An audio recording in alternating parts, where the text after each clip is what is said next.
How's it going, y'all? Back here with a new damn video. Let's just get right down to it. Eagles free agency. Now, I was gonna come here, once we signed certain guys or traded, Torrey Smith, this and that. And I thought in my head, I said, it's not worth making a video about trading Torrey Smith. We knew he's either gonna get released, get cut. I was gonna wait until every single move was done. Then I said, wait, if I'm gonna wait for every move to be done, it's not gonna be done today, and it won't be done tomorrow. It could be 3 days down the line, and we can somehow sign somebody. Like last year with Alshon Jeffrey. I don't know if it was the first day of free agency, but I know we had a lot of guys already signed. Timmy Jernigan traded for, and we got the news on that early. Then that Alshon, there was a bidding war going on. Bang, we got him. It was explosive. So I like to make one video, and knock everything out at once, but I can't. So I'm going to come here with the video about so far the free agency, what the Eagles have done. They've done a great damn job. Once again, Howie Roseman. Cheers to Howie Roseman. Man, this guy. First, we trade for Michael Bennett. And as I told you guys before, we traded for Michael Bennett, and it was a shock to me because I was sitting there, as I told you, if you didn't see my other video about it, I was sitting there, relaxing, laying on my bed, going through my phone, just got up, getting ready for work, and I'm looking up at the, ESPN, and they're talking about Richard Sherman, and I'm like, whatever. They're talking about Richard Sherman getting cut, and what's his market value, where's he going to go, blah, blah, blah, blah. And I'm like, okay, they're talking about that. Then I don't know where the name Michael Bennett came up. Now, the name Michael Bennett came up, and they were talking. A guy was talking about, I think Michael Bennett will fit perfect in Eagles' rotation, how they rotate the defensive linemen, and how Michael Bennett took so many snaps in Seattle where he should have got less because it's so wearing on a guy who's 32. And I thought they were just talking about Michael Bennett maybe getting cut to and where was his best landing spot. And when I heard that, I literally laughed. I was like, he ain't coming here. We don't have money, and there's no way the Eagles would want him. That's what I thought. And then I just like, whatever. Go back to my phone. I wake up, I got a bunch of texts, a bunch of people on Facebook hit me, Twitter, texts, emails, whatever. I'm checking stuff, and then I hear Eagles Michael Bennett once again. So I put my phone on. What? Adam Schefter's on the TV. I'm like, what the hell? So we got Michael Bennett. I didn't see that coming. No way I didn't see that coming, especially with the rumors that he, he's a pain in the ass in the locker room. And I thought this locker room is solid. It's like a family. You bring a guy like that, it might be a problem. But the more I read about it, he's not really that big of a problem. Okay? Not good at Dominic Sue, which if we do bring him in, I don't think so. But then, yeah, I didn't think Michael Bennett was coming. But if you brought him in, might be something there. But Michael Bennett, I love that. I love that. We gave up nothing. Literally, we gave up him and a fifth round pick. Oh, sorry. We gave up a 5th round pick and Marcus Johnson, who I thought would have a solid, maybe he could take over for Torrey Smith or whatever, because everyone knew Torrey Smith was going to get cut even before this. But you trade him. He only had 5 catches all year and a 5th round pick for Michael Bennett and a 7th round pick. And I look at Michael Bennett's contract and I go, 3 years, only 18 mil owned. It's not like he wasn't owed. It's not like he was getting paid big time money like they needed to clear cap. Oh my God, we got to clear cap to sign people because I don't think Seattle has signed anyone yet, and they got rid of him and Sherman. So that's just, and they got rid of Jimmy Graham too. Okay, so that's just what I'm saying. So we got him. That was pretty cool. And I'm like, all right, we got no cap. And if you guys know, I don't know if you guys know or not. If not, go check it out. Sorry, my mouth's dry. I did a show, Bitter Birds. You guys know Adrian Fedq, him and Joey Spanks Sports. Sorry, I'm all over the place. But we all did a show together, and it was a really good show. And we broke down the free agency. That's why I didn't want to make a video here. But then I thought, wait, people here might not know that I made a video there. So go check that out. It's about an hour something long, so it's a little long. But we break down how can we clear cap. We're 15 under now. We're talking about, okay, well, Torrey Smith, we traded him, which was a great move because you trade him. It was literally you were going to cut him and give up I think it was a little bit of dead cap, but you literally trade him and you get a young corner. I'm not saying this guy's going to be great. I'm not saying he's the best corner of all time. I'm not saying he's even going to be a starter here. He's probably going to be a special teams guy. Maybe he's going to start because now Patrick Robinson's gone. But what I'm trying to explain to you is you got a young corner who was a 3rd round pick just 2 years ago and he's number one. He's number one versus double moves. Gave up a 0.0 passer rating, and we sucked against double moves, okay? So that was great. You basically dumped off a cap salary, brought in a young corner for only like $500,000.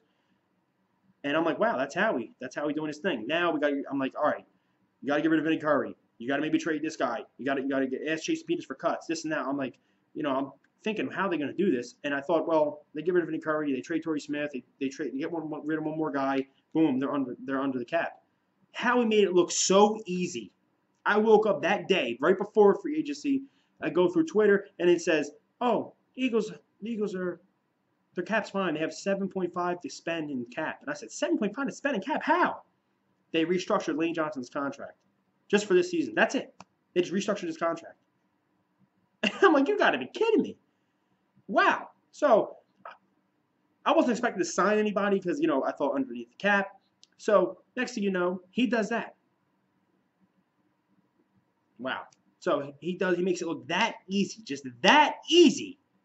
That's why Howie Roseman's he has to be a top 5 general manager in the NFL. At first we hated him, but now his second revenge tour, as we call it now, Howie's done a great job. He brought in the best coach possible, the best out of all the coaches who have been hired in that little thing. Doug's the best out of all of them. He's won a Super Bowl already. Let's put it that way. He's done everything correctly. We already went over that before, but as I'm saying, he restructured his. Then he got Brandon Brooks to restructure his contract, which cleared up more. And now Michael Bennett, they're talking about Michael Bennett's going to clear up. He's going to restructure his contract. He's in talks about doing it. Howie Roseman's a genius. Okay, now, so they're saying we did sign I think his name was Corey Nelson or whatever, some linebacker from the Broncos. I get it, maybe a depth guy, maybe he could start. We get that. Elodie Ngata.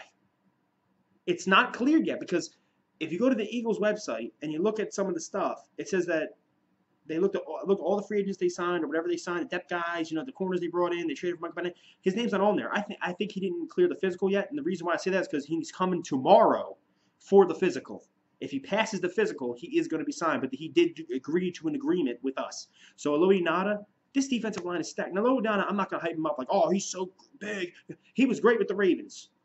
He was decent, or even I think he still has prime years left, even though he's 34. But he was pretty solid for the Lions. But the Lions had so much expectations for him, like, oh, he's going to take over for Sue and just be just as good. Not. But here, it's like Chris Long. He came in 34 years old. He had a decent season with the Patriots the year before. We brought him in the rotation that Jim Schwartz and Doug Peterson run. And the guys stay fresh. The defensive guys stay fresh. They switch. They rotate. It keeps them fresh. Keeps the fourth quarter defense on the field. That's how we won the Super Bowl because Tom Brady fumbled. And it keeps everything going. We lost Bo Allen. I said, damn, that sucks. But Elodie Ngata. Not even including Timmy Jernigan. But you got Brandon Graham, Michael Bennett, Chris Long, Elodie Ngata. I think they said it was total career sacks and Fletcher Cox. Total career sacks is 226.5 sacks total of all those guys career-wise. That defensive line is going to be insane. It already was top 5. I don't know how better it's going to get, but that was that. If we get him, that's a pretty good signing. Depth signing, rotate in the system. I think there's a lot more stuff that's going to happen. Also, we re-signed Nigel Bradham. I almost forgot about that. I almost logged off and forgot that. I'm so happy we got him. Now, Patrick Robinson, we did lose him, but that sucks. He went back to the Saints where he was drafted like really high with the Saints, and he was a bust. He couldn't stay healthy. He had one good season. Then he went to the Chargers, had a good season, got hurt. Went to the Colts, got hurt, then came here on cheap, and now he's back with the Saints. I thought he would get re-signed, and I thought one of our corners would get traded, but I will say this. I think still one of our corners is going to get traded. You know how he loves picks. I think Ronald Darby's the odd man out. I talked about this on that podcast with Bitterbirds. I think Ronald Darby's the odd man out. But before I get to that, Nigel Bradham re-signed for 5 years. He was an unsung hero of this defense. People don't even talk about him much. Okay? He was a guy who brought a Thursday night Panthers game. It comes right to my mind when I think of it. That's the first thing I think of. The Thursday night Panthers game, we faced them. Okay? He was all over the place. He was in the backfield, getting the quarterback, getting the running back. He was out wide against receivers. He was in the middle. He was all over the ball. Okay, he was everywhere. Sorry about that, it froze. But I think,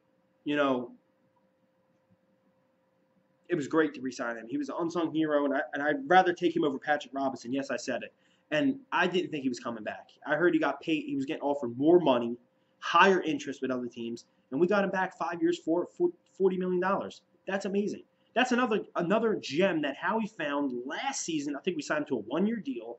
He was okay. Everyone's like, Najee Bradham, he can be pretty good. 1 year deal, bring him in, boom, won the Super Bowl. Same thing to Patrick Robinson. 1 year deal, cheap deal, brought him in, he become the top corner. That's great. This is what we need. But I do think a couple more things are going to happen down the line that people don't know about. I think Michael Kendricks will be getting traded. Excuse me. Just from what I'm hearing, because he has a 7.5 cap hit. Some people, fans are freaking out. Why would you get rid of him? He's so talented. I think he is talented, but you can get better. You can get better. Okay, trust me. Jordan Hicks is coming back. I get that. And he's always hurt. I get that. But I think in my head that there's other options out there in the free agency. They might even trade for somebody, okay, who we talked about on Bitterbird's podcast, Kawhi Alexander, if they could somehow get him off the damn Bucks, because the Bucks just signed Bo Allen, they signed Mike Evans, and now Jameis Winston's going to get a brick dropped to his house of money, because they got to re-sign him, and I think he's the odd man out, and I would love to get him in here. He's one of the top linebackers, so yeah, many things are going to happen, but I can see Michael Kendricks, Vinny Curry too is probably going to go, and the one that scares me the most, I hope he doesn't get traded, but I have a feeling that it might, and that's Brandon Graham. I'm not on board with trading him. If you do trade him, I understand it because of his age, and he's on a 1 year deal. He has 1 year left on his deal, and he wants big time money. He was on Quick Slants, which is a local Philadelphia, Comcast Sportsnet thing, and he was on there after the Super Bowl talking about, I would love to be an Eagle the rest of my career, but I'm looking for cash, or said something like that along those lines. He is gonna get big time money. Let's be real, okay? And I look at it this way, and I go, why did the Eagles trade for Michael Bennett? It didn't make sense to me at first. And then I started adding it up. I said, wait, Brandon Graham's on last year of his deal. He wants big-time money after this year. We need picks. If Howie trades him off, everyone's going to say, well, who's his replacement? It's pretty simple. Michael Bennett. He has 3 years left on his deal. Only $18 million he's owed. He still has 3 years left on his deal. That replaces him. And people are going to say, well, who's the other DT, this and that? The guy you drafted 14th overall, Derek Barnett. So if you did get rid of Brandon Graham, which I hope he does. I hope we don't. I hope. But if we do, I understand the concept because I really sat back and thought about it. I said, why did we even trade for Bennett if we already have a good line? I know it helps our line, makes us look better, but it didn't make sense to me. I know we do the rotation. I get all that. But I thought, I said, wait. Brandon Graham. He has a high value now. He does. Before, he had none. He has value now. Over the past 2 years, he's been really dominant. And I go, wow. It just blew my mind. We need picks. Howie knows we might need some picks. We just wasted a fifth on Bennett. We wasted a fourth on J.J. We don't have a third or a second. We have a first, and it's the last of the damn draft. I'm like, he might go there. Michael Bennett's his replacement because he has 3 years left on his contract for only $18 million. And Derek Barnett's going to take over the other side. That's just my opinion. This video went on way too long. Let's go Birds. I see way more stuff happening, and it's going to get crazy, man. Nick Foles, that's one person I don't think is going to go anywhere because all the quarterback things got filled up. Kirk Cousins went to the Vikings. Case Keenum went to the Broncos. Sam Bradford went to the Cardinals. And they said the Cardinals, Browns, and someone else called us. And we denied. They said the offer was too high. I guess we wanted too much, which I understand. And then the Bills, they just signed A.J. McCarron. So I think that whole thing's washed up. Nick Foles is staying here. Whatever. Let's go Birds. I'll see you guys later on because I know more things are going to happen. But comment below on your thoughts. How do you feel so far about free agency? I love it. I think we've done a great job so far. Let's go Birds.